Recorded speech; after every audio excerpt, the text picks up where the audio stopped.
আসসালামু আলাইকুম। আজকে আমি ফুলঝুরি পিঠা বানাবো। এটা ফুলঝুরিও বলে, আবার জামাই পিঠাও বলে।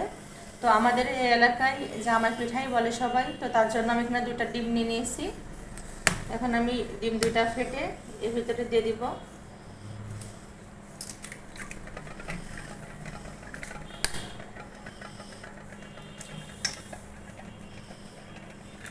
এই যে আমি ডিম নিয়ে নিয়েছি। এবার আমি এখানে স্বাদ মতো লবণ নিয়ে নিয়েছি। এই যে এটা আমি দিয়ে দিলাম। তারপর আমি এখানে এবার চিনি দিয়ে দিব। চিনি এটা যার যার টেস্ট হিসাবে দেবেন, যে যতটুকু মিষ্টি খাবেন ঠিক ততটুকু চিনি দেবেন। এবার আমি চিনি আর লবণ আর ডিম এটা একসাথে এখন গুলিয়ে নেবো। এটা আমি হাত দিয়েই গুলিয়ে নিচ্ছি। এটা আমি কোনো হ্যান্ড উইক্স দেবো না, কিংবা কোনো কাঁটা চামচও দিব না। এখানে হ্যান্ড উইক্সও দিব না, কাঁটা চামচও দিব না। এটা আমি হাত দিয়েই ফেটিয়ে নিব। সুন্দর করে ফেটিয়ে নিব। চিনিটা গলা পর্যন্ত এইভাবে ফাটাতেই থাকবো। আপনারা দেখতে থাকুন ভিডিওটা।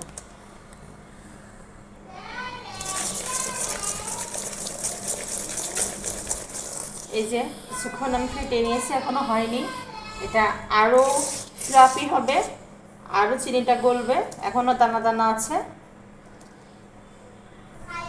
তো দেখতেই পাচ্ছেন আমার মোটামুটি হয়ে গেছে। তো এবার আমি এর ভিতরে আটা ও এতে আমি আটা ময়দা একসাথে দিব, সাথে একটু পানিও দিব। এই যে কেমন হয়েছে দেখেন, অনেকটাই ফ্লাফি হয়েছে।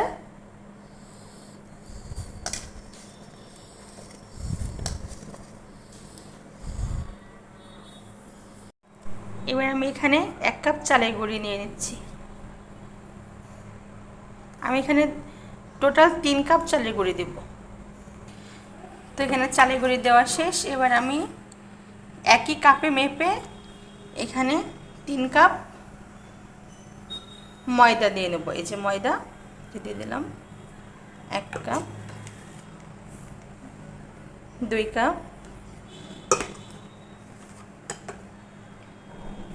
এই যে 3 কাপ। এবার এটা সুন্দর করে মিক্স করে নেব।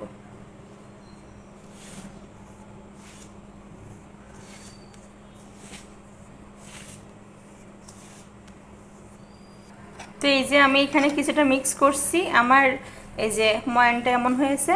তো এবার আমি অল্প অল্প করে এখানে পানি মিশাবো। এই যে পানি নিয়ে নিয়েছি, এটা মিশাবো এখানে। এখানে আমি 1 কাপের মতো পানি দিয়েছিলাম, তো এটা আমার অনেক ঘন হয়ে গেছে। এখানে আমি আরও হাফ কাপ পানি মিক্স করব। আমি এবার সুন্দর করে গোলাটা ফেটিয়ে বানিয়ে নিচ্ছি, যাতে ভিতরে কোনো লাম্পস না থাকে।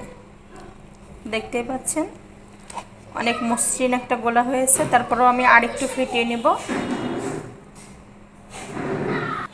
যেহেতু আমি গোলাটাতে ডিম ইউজ করছি, তাই আমি এখানে ভ্যানিলা এসেন্স দিয়ে দেবো 1 থেকে 2 ফোঁটা, যাতে ডিমের যে বাজে গন্ধটা আছে ওটা দূর হয়ে যায়।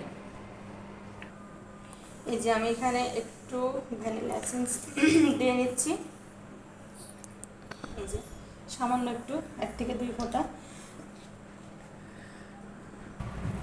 এবার এটা আমি আবারও গোলার সাথে ফেটিয়ে নেব, মিক্স করে নেব।